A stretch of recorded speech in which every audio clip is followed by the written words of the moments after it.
pujian ini kita menyatakan begitu besar kasih Tuhan dalam hidup kita.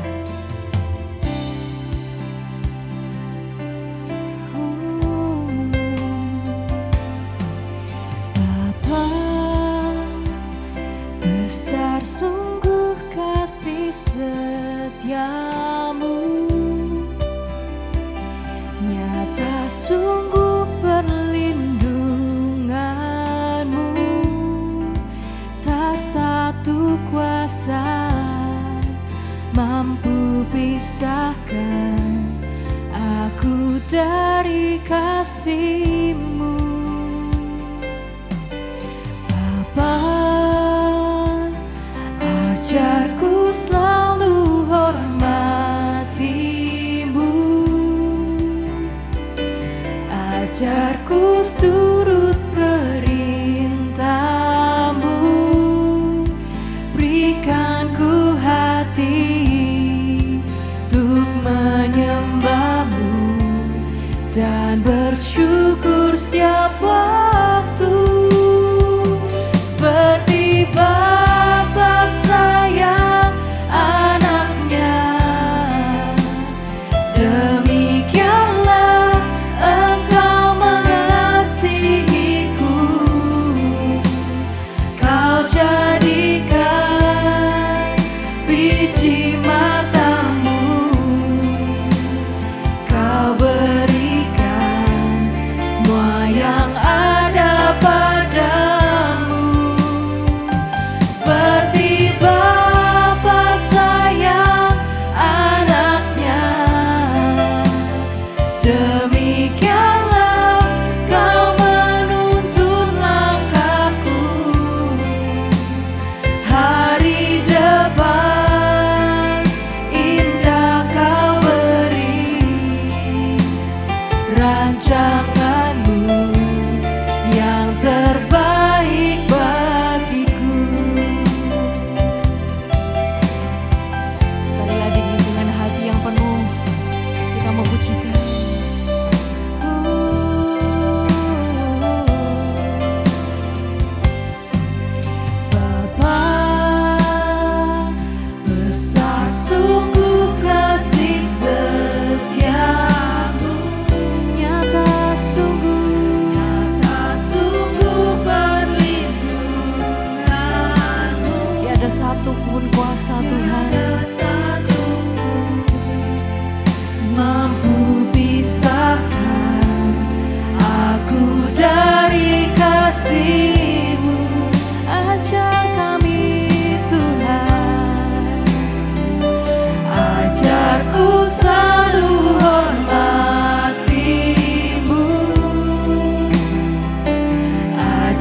Ku turut perintahmu,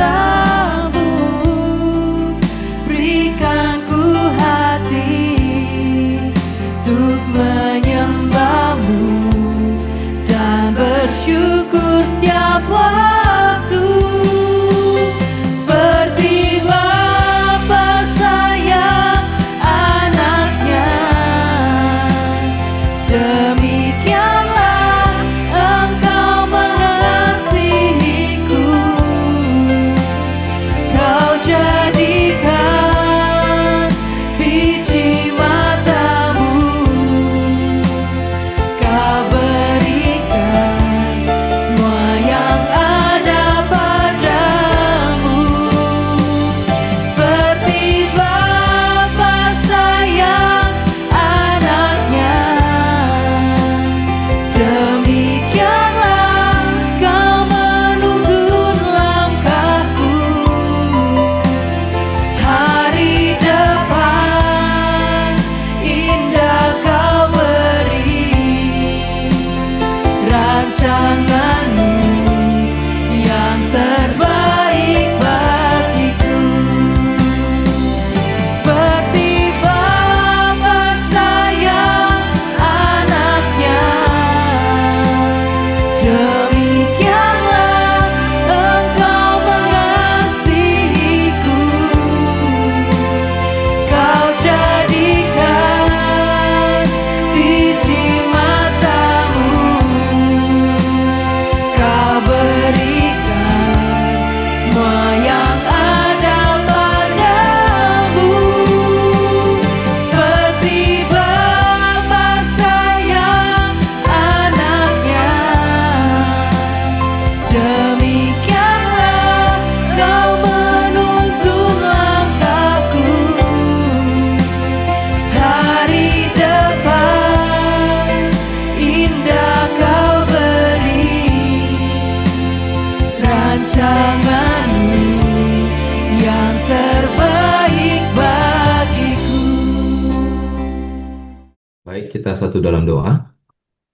Bapak yang baik, terima kasih untuk hari ini. Kami percaya Tuhan tidak pernah dibatasi oleh apapun, sehingga kalau kami boleh beda tempat, beda waktu mungkin, Tuhan kami percaya, tapi kuasa Tuhan selalu menyertai setiap kami, sehingga boleh firman Tuhan ini memberi kekuatan kepada setiap kami, khususnya ladies yang pada hari ini hadir, biarlah boleh menerima kebenaran firman Tuhan, sehingga boleh memerdekakan kami, boleh membuat kami lebih lagi mengenal Tuhan, mengenal kebenaran, dan masuk di dalam rencananya.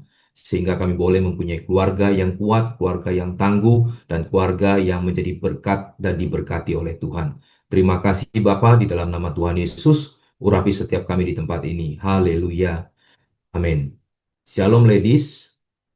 Iya, hari ini kita akan membahas atau merenungkan tema firman Tuhan, yaitu bicara tentang soulmate. Ya, soulmate itu artinya belahan jiwa. Ya, memang kalau belahan jiwa ini kalau kita cari di dalam Alkitab tidak ada ya, baik di dalam terjemahan Inggris maupun Indonesia, belahan jiwa itu tidak ada. Tapi kenapa saya mengangkat topik ini? Karena bahasa inilah yang sering dipakai oleh zaman sekarang, zaman now ya. Mungkin anak-anak muda atau juga mungkin banyak orang yang mengeluarkan kata-kata ini. Sehingga memang di Alkitab tidak secara eksplisit kita menemukan kata soulmate ini, tapi secara implisit kita akan menemukan. Eksplisit itu artinya secara hurufiah, tertulis jelas memang soulmate gitu tidak ada, tapi secara implisit nanti kita akan lihat bahwa kamu menjadi satu, itu juga bicara tentang soulmate ini, belahan jiwa ini ya. Nah, sehingga soulmate ini kita perlu ketahui. Kenapa? Karena seringkali orang merasa bahwa soulmate itu bisa dipakai untuk ya entah teman, teman baik semasa dia sekolah atau mungkin saat dia sudah dewasa sekalipun dia katakan dia soulmate saya. Satu ketika eh, anak saya ya yang besar ini dia bicara cerita tentang temannya lalu dia katakan, "Pi, saya punya soulmate ini 4 orang." Ya. Dia jadi ada kelompok teman dia 4 orang kemana-mana selalu pergi, foto bareng, makan bareng, ya, menginap bareng begitu. Jadi selalu sama-sama. Jadi mereka merasa bahwa mereka adalah satu dengan yang lain itu soulmate. Loh, kok soulmate ada 4 orang? Harusnya kan cuma 2 orang. Ya pokoknya teman dekat. Lalu saya jelaskan sedikit begini. Kamu boleh punya teman-teman baik atau sahabat sekalipun. Tapi papi mau terangkan bahwa kalau bicara soulmate itu belahan jiwa kamu. Ya. Artinya soulmate itu tidak bisa manusia, ya. Nanti kita akan lihat bukan tidak bisa manusia. Soulmate kita itu satu Tuhan. Soulmate sejati itu Tuhan. Soulmate yang kedua, yang sejati itu adalah kelak pasangan hidupmu. Karena satu ketika teman kita akan meninggalkan kita. Bahkan orang tua pun itu bukan soulmate kita. Satu ketika pun akan meninggalkan kita. Jadi soulmate kamu itu nanti kelak adalah pasangan hidup kamu yang sudah diberkati. Kalau belum diberkati, itu kan masih penjajakan, itu kan masih pacaran. Tapi kalau sampai sudah diberkati di dalam Tuhan, apa yang dipersatukan Tuhan tidak boleh diceraikan manusia. Itulah baru soulmate-mu. Nah, soulmate sejati itu memang kepada Tuhan. Karena dia adalah Tuhan yang memberikan nyawanya menebus dosa kita. Tapi pernahkah kita juga baca di dalam Alkitab bahwa suami itu digambarkan seperti Tuhan, istri itu seperti jemaat. Makanya dikatakan, hai istri tunduklah kepada suamimu seperti kepada Tuhan. Lalu suami dikatakan, hai suami kasihilah istrimu seperti Tuhan mengasihi jemaatnya, memberikan nyawanya, rela memberikan nyawanya. Jadi soulmate ini tidak boleh sembarangan. Soulmate itu adalah belahan jiwa yang memang rusuknya Adam diambil, ya, artinya jiwanya, hidupnya sebagian diambil, dan waktu kita belum menemukan kembali pasangan hidup kita, maka kita belum ada atau kita belum menemukan soulmate kita. Ya, tetapi silakan saja kalau kita secara bebas mau mengatakan soulmate A, B, C, dan D. Tetapi sesungguhnya saya katakan kepada anak saya khususnya soulmate itu hanya kepada pasangan hidup kita. Kenapa? Karena satu ketika kalau kamu berharap kepada manusia, mengandalkan manusia, ya, lalu kita merasa bahwa itu adalah satu-satunya sahabat saya tidak mungkin terpisahkan. Satu ketika dia mengecewakan kita, maka kita akan menjadi kecewa, mungkin kita akan bisa kepahitan dan lain sebagainya. Lalu muncul pertanyaan, bagaimana Pak? Memang suami istri tidak bisa saling mengecewakan.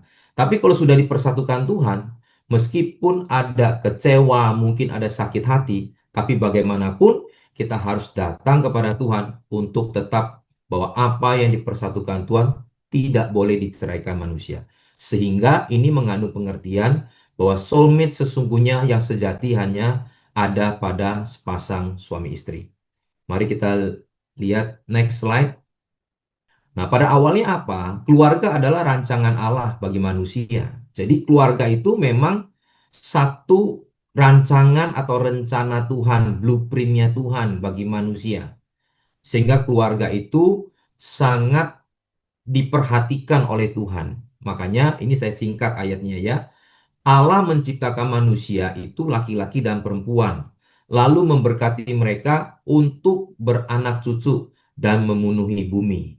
Ini menandakan bahwa keluarga adalah rancangan Allah pada awalnya untuk mencerminkan kasih dan kesatuan. Sehingga kita harus tahu bahwa pada awalnya Tuhan ingin ada kesatuan di dalam keluarga. Tetapi setan tidak mau. Setan selalu ingin merusak, ingin menipu, dan lain sebagainya. Kita tahu contohnya tadi kalau kita baca di dalam Kejadian 1 ini ya dengan apa kalimat lengkap bahwa dikatakan Allah memberkati mereka lalu beranak cucu lah. Ini contoh bahwa Tuhan merancang keluarga itu harus diberkati dulu baru beranak cucu. Tapi setan itu seringkali merusak. Merusaknya bagaimana? Diputar balik. Beranak cucu dulu baru diberkati. Ya. Nah, ini kalau kita tidak hati-hati, kita tidak mengajarkan kepada keluarga atau anak kita, maka ini akan merusak. Dan kita juga tidak hati-hati di dalam keluarga kita begini. Coba waktu kita dulu ya, mungkin dia belum dalam Tuhan kah atau sudah dalam Tuhan, pasti ada dorongan dosa atau mungkin intervensi iblis untuk kita melakukan hal-hal yang tidak kudus sebelum menikah. Padahal kan tidak boleh diberkati baru beranak cucu. Tapi seringkali yang terjadi adalah kita ingin melakukan sesuatu yang belum boleh sebelum diberkati. Sekarang kita lihat anak-anak muda juga banyak yang begitu. Nah, itu setan putar balik. Dia ingin merusak rencana Allah bagi keluarga. Tetapi yang menarik adalah begini, setelah kita menikah, orang juga kadang-kadang malah menjauh dari pasangannya. Waktu sebelum menikah, dia ingin melakukan hal yang seperti itu. Tetapi setelah menikah, dia tidak ingin melakukan kepada pasangannya, dia ingin cari yang lain. Nah, ini bukti bahwa iblis setan itu selalu ingin merusak hubungan keluarga, memutar balik, menipu kita. Sehingga kita harus hati-hati. Makanya keluarga itu juga harus menjadi wadah sebagai apa? Mendidik iman. Itu adalah tugas orang tua dipanggil untuk mendidik anak-anak di dalam pengenalan akan Tuhan. Sehingga kalau keluarga ini baik, keluarga ini sesuai rencana Tuhan, maka kalau kita baca di ayat 28 terakhirnya, maka dikatakan penuhilah semua bumi, kuasailah segala makhluk yang ada di dalamnya, baik itu yang di darat, yang di udara, dan di laut. Artinya Tuhan pakai keluarga untuk menjadi kemuliaan Tuhan. Nah, kalau kita mempunyai keluarga yang baik, kita akan mencerminkan kemuliaan Tuhan. Tetapi sekaligus, kalau kita mempunyai keluarga yang tidak baik dan lain sebagainya, tidak sesuai dengan apa yang Tuhan mau, maka sekaligus itu juga akan merusak kemuliaan Tuhan. Sehingga keluarga ini sangat penting bagi Tuhan. Next slide. Dikatakan, nah ini saya ada tampilkan ya foto ya gambar dari mitologi Yunani. Ya mitologi atau mitologi ini tidak memang dipercayai ya teman-teman. Saya mau kasih gambaran bahwa mereka punya kepercayaan seperti ini. Nah, tapi saya mengambil ini sebagai ilustrasi, bukan satu kebenaran. Kita kan boleh-boleh saja mengambil ilustrasi ya. Contohnya patung atau gambar daripada mitologi Yunani, kalau bicara dewa kesempatan itu kepalanya botak, rambutnya hanya di belakang. Artinya apa? Artinya kalau misalkan kesempatan itu lewat, kita sudah tidak bisa meraihnya lagi. Nah, jadi kita hanya belajar. Ya, mungkin mereka juga melihat dari budaya dan lain sebagainya sehingga mereka menyimpulkan bahwa dikatakan manusia pertama kali itu diciptakannya itu nempel, ya, menjadi satu tuh. Ada 4 tangan, 4 kaki, ya, 2 wajah. Tetapi dengan keadaan seperti ini, mereka itu sangat kuat dan mereka itu menjadi sombong sehingga menentang para dewa, Zeus dan sebagainya. Dan pada saat itu, ya kepala dari dewa itu yaitu Zeus marah sehingga membelah tubuh manusia menjadi 2 sehingga mereka menjadi lemah, ya, dan merasa tidak lengkap dan akhirnya merindukan menemukan pasangan atau belahan jiwanya. Nah, sehingga ya itulah yang menjadi mitos orang akhirnya harus menemukan pasangan-pasangannya. Tetapi kalau kita kembali kepada kebenaran, mereka itu hanya sebuah mitos atau hanya mungkin satu rekayasa saja. Tetapi di dalam kebenaran firman Tuhan, kalau kita mau melihat bahwa wanita itu ya belahan jiwa dari seorang laki-laki itu kan dikatakan bahwa dia seorang penolong yang akan menolong suaminya. Makanya 2 menjadi 1 akan lebih kuat daripada dia sendiri.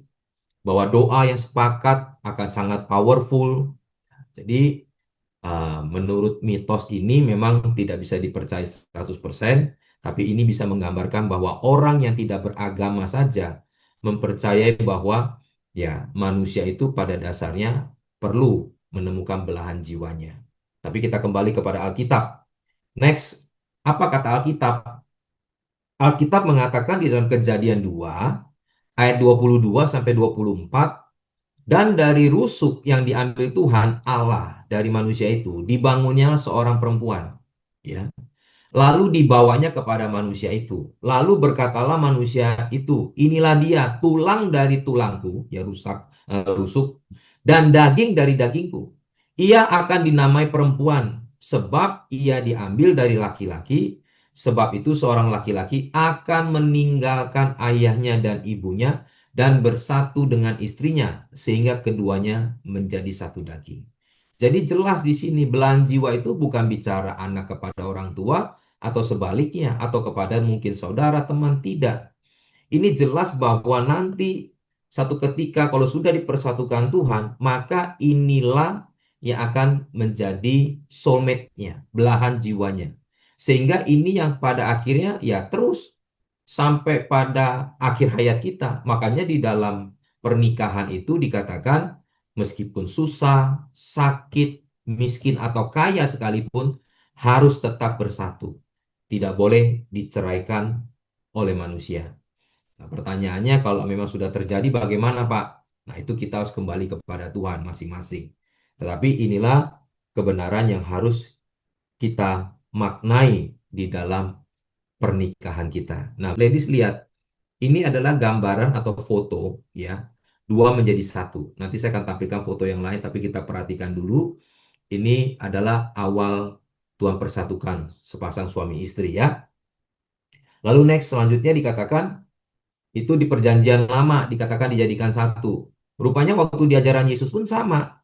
Sebab pada awal dunia, nah tadi yang dikatakan di dalam Kejadian 2. Jadi pada awalnya Tuhan memang sudah merancang soulmate-nya kita itu adalah pasangan hidup kita. Dua menjadi satu. Bahkan setelah menikah, setelah tua kita dikatakan harus keluar. Secara akte kakak ya, akte keluarga ya, kakak, kartu keluarga. Itu kita juga sudah punya keluarga yang baru. Sehingga di sini kita harus punya pengertian bahwa ya orang tua tugas sudah selesai. Sehingga mereka punya keluarga sendiri. Mereka sudah temukan belahan jiwanya. Apa yang Tuhan mau kepada keluarga itu ya sudah. Nah, tugas kita sebagai orang tua sudah ya. Sebab pada awalnya Allah menjadikan mereka laki-laki dan perempuan. Sebab itu laki-laki akan meninggalkan ayahnya. Jadi memang kalimatnya sama pada ribuan tahun apa yang Tuhan lakukan, tetapi apa yang Yesus katakan juga sama. Meninggalkan ayahnya dan ibunya dan bersatu dengan istrinya. Sehingga kedua itu menjadi satu daging. Demikianlah mereka bukan lagi dua, melainkan satu. Soulmate. Ya. Jadi ini harus kita hati-hati. Ya. Artinya kalau misalkan suami istri itu ada cekcok, perselisihan, andai kata kita tahu bahwa ini adalah tubuh kita, tulang kita, daging kita, hidup kita, belahan jiwa kita, maka apapun yang terjadi kita tetap akan berusaha tetap menyatukan, bukan mau memecah gitu, ya. Sehingga kalau dikatakan satu itu bukan sama. Menjadi satu bukan berarti menjadi sama. Memang laki dan perempuan itu tidak mungkin pernah bisa sama, ya, tidak akan pernah bisa. Tapi Tuhan katakan menjadi satu. Menjadi satu itu artinya saling melengkapi, bukan saling menuntut. Menjadi satu itu artinya kita yang dituntut, kita yang mau berkorban. Tapi kalau menjadi sama, kita akan menuntut supaya sama seperti saya apa yang saya mau. Tapi kalau kita lebih dituntut, artinya menjadi satu. Saya ingin menjadi satu. Ya, saya tidak ingin terpecah. Saya ingin keluarga ini jadi baik. Saya ingin hubungan jadi baik. Itu arti dari kata satu. Satu itu nggak pernah sama, tapi saling mengalah. Tapi kalau sama, kita selalu menuntut. Ingin sama seperti apa yang kita pikirkan. Ingin sama seperti apa yang saya mau. Sehingga seringkali yang terjadi adalah keributan. Nah, contohnya saja, ayat untuk istri dan ayat untuk suami. Ini yang memang seringkali ya diperkatakan, kita dengar, kita baca bahwa istri harus tunduk, suami harus mengasihi. Kalau kita menuntut, maka suami itu akan memakai ayatnya istri untuk melakukan ayatnya. Dia nuntut istrinya untuk melakukan ayat itu. Hai istri, tunduklah kepada suamimu. Dan juga istri akan pakai ayatnya suami. Hai suami, kasihilah istrimu seperti dirimu sendiri. Itu kenapa? Karena kita selalu menuntut. Nah, yang terjadi adalah perpecahan. Ayatnya nggak pernah salah, tapi kalau kita gunakan untuk menuntut, maka itu yang menjadi persoalan. Tapi kalau ayatnya suami, Tuhan kasih suami, kita praktekkan bahwa seorang suami itu harus mengasihi istrinya seperti dirinya sendiri. Dan ayatnya istri dipakai untuk menuntut dirinya sendiri, ya, sehingga dia harus tunduk kepada suaminya. Maka saya yakin keluarga itu tetap akan menjadi utuh, menjadi satu. Tidak akan terjadi namanya perpecahan. Yang menjadi perpecahan karena saling menuntut. Ayat tidak pernah salah. Nah, kerap kali juga orang bertanya, khususnya ibu-ibu, ladies tanya, Pak, ya nunduk sih tunduk, Pak. Tapi kalau suami saya begini dan begitu, bagaimana? Ingat, tunduk itu bukan kepada kesalahannya. Salah tetap salah. Tunduk itu kepada firman yang diperintahkan kepada kita, yang dituntut kepada kita. Sehingga kita tunduk itu artinya kita tetap menjadi seorang istri yang baik. Berdoa bagi suami yang mungkin masih salah. Tetap menjadi ibu yang baik. Merawat anak-anak dikala suami mungkin lagi bermasalah. Jadi tetap tunduk kepada firman-Nya, bukan kita tunduk kepada kesalahannya, bukan kita sedang membenarkan apa yang salah, tidak. Sehingga firman Tuhan itu tidak pernah salah.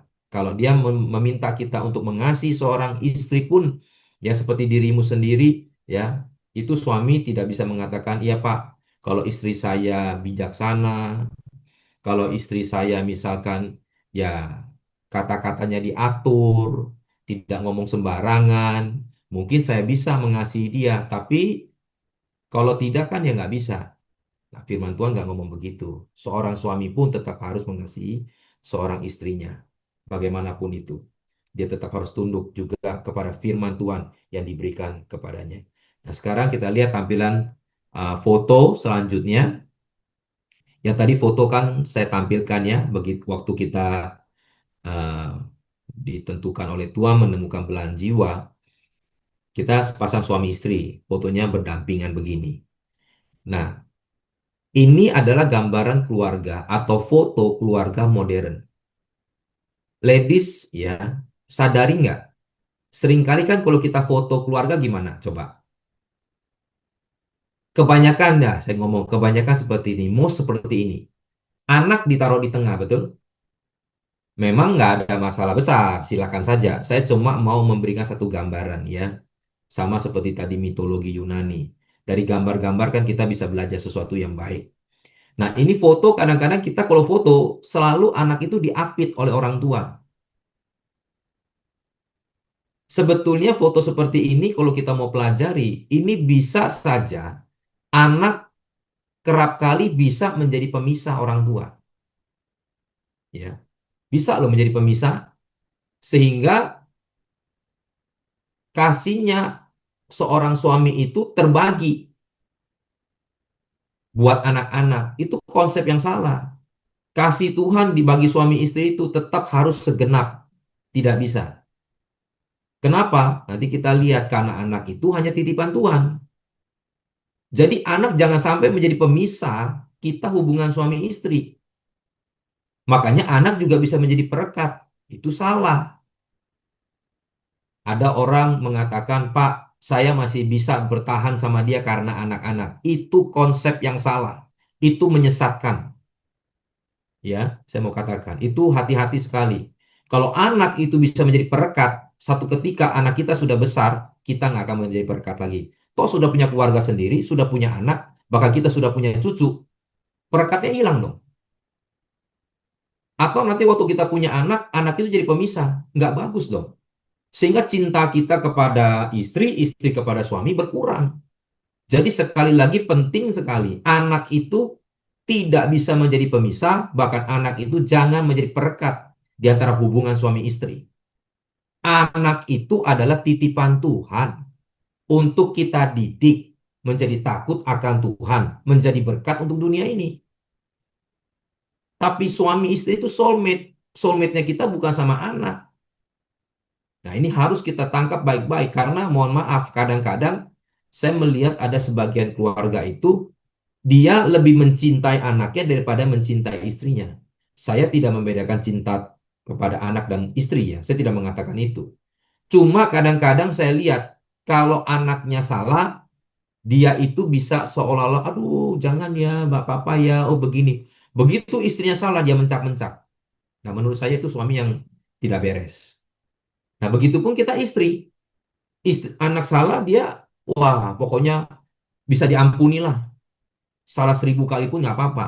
Begitu suaminya salah sedikit, wah langsung kata-kata makian, kata-kata merendahkan suami itu keluar. Itu menurut saya juga istri yang tidak beres. Ini tidak boleh. Anak itu adalah titipan. Cinta kita boleh semua sama. Mengasihi boleh sama semua. Tapi kita harus tahu, jangan sampai anak-anak ini menjadi pemisah atau menjadi perekat di dalam keluarga. Kalau ini yang terjadi, tidak akan pernah langgeng. Papa saya eh, pernah ngomong, ya, ya, dulu kan mungkin sekarang ada merokok, tapi mungkin sudah dikit ya, mungkin ya. Saya juga kan sudah berjauhan, saya juga tidak tahu. Tapi dulu waktu dia merokok, dia pernah larang saya. Kamu jangan merokok, kamu jangan minum bir, kamu jangan begini. Oke, waktu kita masih kecil. Waktu sudah mulai SMP, dia masih larang. Loh, saya tanya balik. Loh, Papa kenapa melakukan itu? Loh, saya ini orang tua sudah cari duit, kamu belum. Kamu nanti kalau sudah dewasa, punya anak, punya ini, baru kamu boleh melakukan itu. Nah, artinya apa? Anak itu adalah alat ukur untuk dia hidup benar atau tidak. Boleh atau tidak. Nanti kalau kamu sudah dewasa, sudah besar, nah, artinya tugas saya sudah selesai. Saya mau A, B, C, dan D, mau buat hidup yang tidak baik pun nggak apa-apa. Apakah seperti itu? Hidup di dalam Tuhan? Tidak. Sehingga anak itu tidak boleh menjadi dasar di dalam keluarga itu bahwa keluarga itu akan jadi baik. Tidak. Anak sekali lagi adalah titipan Tuhan. Next, kita lihat gambar atau foto yang kedua.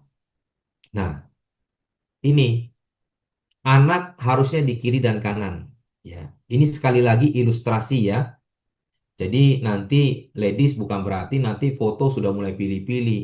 Anak dikasih kiri di kanan, lalu orang tua di tengah. Kalau begini nanti jadi salah. Tidak. Silakan saja mau kiri kanan, kanan kiri, atas bawah silakan.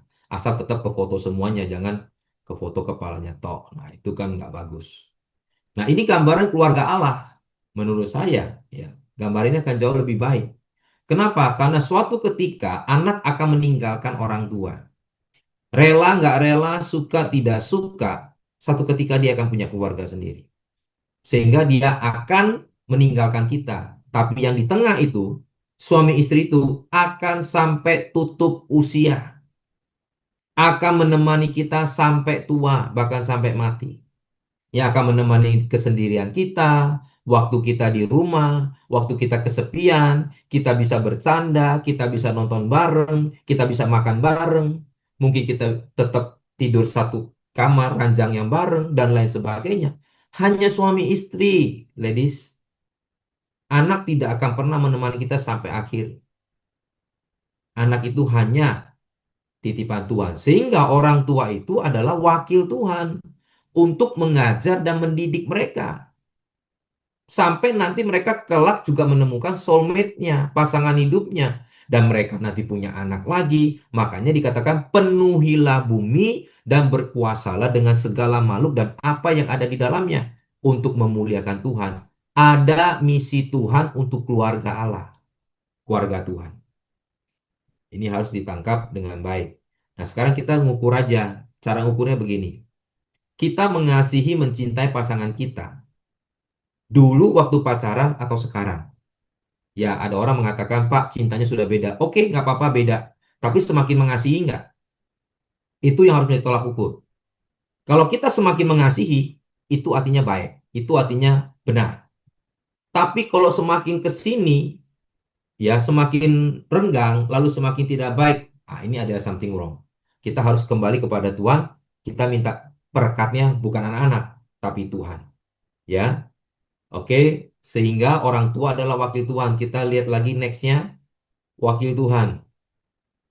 Nah, di dalam Ulangan 6 ayat yang ke-6 dan 9, apakah yang kuperintahkan kepadamu pada hari ini? Haruslah engkau perhatikan.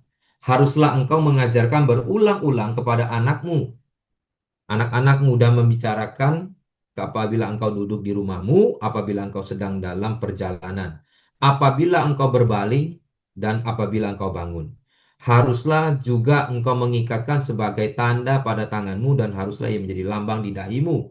Dan haruslah engkau menuliskan pada tiang pintu rumahmu dan pada pintu gerbangmu. Ini waktu Musa turun dari atas Gunung Sinai membawa 10 perintah Tuhan dengan dua loh batu. Dan menariknya adalah waktu Tuhan turun itu, yang Tuhan mau pada awal mulanya di dalam kejadian, itu juga Tuhan tetap konsisten ngomong tentang keluarga. Tuhan tidak membicarakan tentang berhala, dan memang Tuhan tahu mereka menyembah berhala. Tapi Tuhan mau kalau saja orang tua bisa mendidik anak dengan benar, menerapkan firman Tuhan, otomatis mereka tidak akan ada berhala. Mereka akan mencintai Tuhan. Apa sih berhala? Berhala sekarang bukan lagi patung. Sesuatu yang melebihi Tuhan itu adalah berhala. Sehingga hari ini kalau keluarga, anak kita, siapapun itu bisa mencintai sesuatu lebih daripada Tuhan, itu mohon maaf, kita bisa dikatakan sudah gagal di dalam mendidik anak. Nah, saudara tadi lihat, dikatakan apa? Mengikat tanda pada tangannya. Itu ya tefilin seorang Yahudi, anak muda itu yang diikat di tangannya tuh, ya. Sama ada yang di dahinya. Nah, itu namanya tefilin, kotak kubus, isinya Torah. Ada yang berisikan tulisan-tulisan, ya, huruf-huruf kecil. Itu mereka selalu mengingat tentang Torah. Diajarkan seperti itu. Tapi kan kita sudah tidak seperti itu. Tapi sekarang esensinya adalah kita harus merenungkan firman, kita baca firman, dengar firman, ya. Tubuh kita ini harus diikat dengan firman Tuhan artinya, bukan lagi diikat seperti itu. Nah, itu Mesusa. Mesusa. Itu kalau tidak salah tulisannya biasanya itu ditulis tentang Tuhan lah, Tuhan apa gitu ya. Nah, itu ditempel sehingga waktu mereka keluar masuk mereka terus ingat tentang Tuhan. Nah, itulah tugas kita sebagai orang tua, ya, sebagai wakil Tuhan. Next. Nah, ini 10 perintah Allah yang Musa bawa turun, ya. 1 sampai 4 itu bicara bicara hubungan kita dengan Allah, ya. Kasihlah Tuhan Allahmu, jangan ada Allah lain, kuduskanlah hari Sabat. Lalu 5 dimulai dengan hormatilah orang tuamu, jangan mencuri, jangan berzina, dan seterusnya. Itu bicara tentang horizontal, hubungan kita dengan manusia. Nah, kalau kita logika, ya, kita harusnya melihat gambar yang sebelah kiri di layar, ya, yang 1 sampai 4. Dua loh batu, dua loh batu itu. Ya, 1 sampai 4 di batu satu, lalu di batu kedua adalah 5 sampai dengan ke 10 karena horizontal. Manusia dengan sesamanya, ya. Tapi rupanya kalau kita pergi ke Israel, dua loh batu itu ditulisnya 1 sampai 5, 6 sampai 10. Pengertiannya kenapa? 5 itu hormatilah orang tuamu, bicara orang tua itu ditaruh di garis vertikal kepada Tuhan. Itu bicara bahwa orang tua itu menjadi wakil Tuhan untuk menyampaikan perintah Tuhan, ketetapan Tuhan dan firman Tuhan kepada anak-anak. Sehingga posisi orang tua itu ditaruh di batu yang pertama. Nah, sehingga kita harus menjadi wakil Tuhan untuk mendidik mereka. Slide terakhir. Nah, ini tugas kita ya. Di dalam 2 Timotius, ada slide terakhir. Wakil Tuhan artinya apa? Kodrat ilahi. Nah, ini kita harus tahu. Kodrat itu adalah sifat dasar, hakikat yang asli dan tidak bisa dipisahkan. Kalau ladies ingat tadi di Kejadian 2, bahwa kita diciptakan serupa dan segambar Tuhan. Itu kodratnya. Tapi saya sayang karena manusia jatuh dalam dosa. Tetapi untuk kembali kepada situ, Yesus menebus kita, memberikan firman-Nya. Sehingga firman itu mengembalikan kodrat kita. Nah, sehingga orang tua harus percaya Kristus, diselamatkan, lalu setelah itu dia harus belajar firman, dia harus menerapkan firman, dan itulah akhirnya kita dikembalikan kepada kodrat ilahi. Ya, nah makanya kita menjadi orang tua itu bukan otoriter, tapi ada otoritas. Otoritas apa sih? Otoritas itu kalau kita ngajar, kita lakukan, baru ada otoritas. Tapi kalau otoriter, kita ngajar, kita nggak lakukan, itu namanya otoriter. Mau menangnya sendiri. Kalau bahasa Ibraninya itu mau menangnya dewe.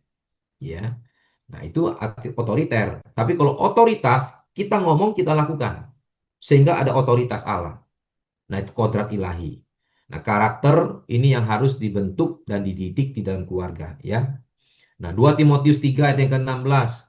Segala tulisan yang diilhamkan Allah memang bermanfaat untuk mengajar, untuk menyatakan kesalahan, untuk memperbaiki kelakuan, untuk mendidik orang dalam kebenaran. Untuk menyatakan kesalahan, kita ngajar mereka. Tapi untuk merubah kelakuan anak, itu harus dengan mendidik. Makanya pengajar dan pendidik itu ada sedikit berbeda. Pengajar itu guru, cuma ngajar, bagus. Tapi orang tua adalah pendidik juga. Sehingga waktu dia ngajar, dia harus memberikan contoh. Itulah yang akan memperbaiki kelakuan seseorang. Jangan pernah berharap orang itu bisa berubah. Kita bisa memperbaiki seseorang kalau kita tidak pernah memberikan teladan. Kita tidak mungkin bisa mendidik orang bawa dalam kebenaran kalau kita tidak menunjukkan teladan di dalam kehidupan mereka. Ini penting sekali. Dan itulah tugas daripada sepasang suami istri yang tadi dikatakan soulmate. Mari kita tunduk kepala, kita berdoa. Bapak yang baik, terima kasih Tuhan, biarlah renungan ini boleh memberikan kami kekuatan kebenaran lagi di dalam firman-Mu. Bahwa kami tahu pasangan hidup kami, soulmate kami sesungguhnya adalah istri kami, suami kami. Sehingga bukan hal-hal lain yang membuat merekatnya hubungan kami. Bukan anak. Anak adalah titipan Tuhan untuk kami mendidik mereka. Satu ketika mereka pun akan punya keluarga sendiri, sehingga tugas kami adalah orang tua membawa mereka hidup takut akan Tuhan. Terima kasih Bapa, kami serahkan semuanya ke dalam tangan Tuhan. Mari dekapkan kedua tangan di dada. Firman Tuhan katakan, jagalah hatimu dengan segala kewaspadaan, karena dari situlah terpancar kehidupan. Jadilah berkat dan terimalah berkat rahmat anugerah dari Allah Bapa di surga, di dalam putra tunggalnya Yesus Kristus, dan di dalam persekutuan dengan rohnya yang kudus, yang akan menyertai kita dari sekarang sampai selama-lamanya. Mari kita tutup dengan doa yang Yesus ajarkan. Bapa kami yang di surga, dikuduskanlah namamu. Datanglah kerajaanmu, jadilah kehendakmu di bumi seperti di surga. Berikanlah kami pada hari ini makanan kami yang secukupnya. Dan ampunilah kami akan kesalahan kami, seperti kami juga mengampuni orang yang bersalah kepada kami. Dan janganlah membawa kami ke dalam pencobaan, tetapi lepaskanlah kami daripada yang jahat. Karena Engkaulah yang punya kerajaan dan kuasa dan kemuliaan sampai selama-lamanya. Amin. Tuhan Yesus berkati. Masuki gerbangnya dengan hati bersyukur, halamannya dengan pujian. Katakan, kataku hari ini harinya. Amin. Sekali lagi katakan, ku masuki gerbangnya dengan hati bersyukur, halamannya dengan pujian. Kataku hari ini harinya Tuhan, ku bersuka sebab Dia girangkanku. Dia girangkanku, oh Dia girangkanku, ku bersuka sebab Dia girangkanku.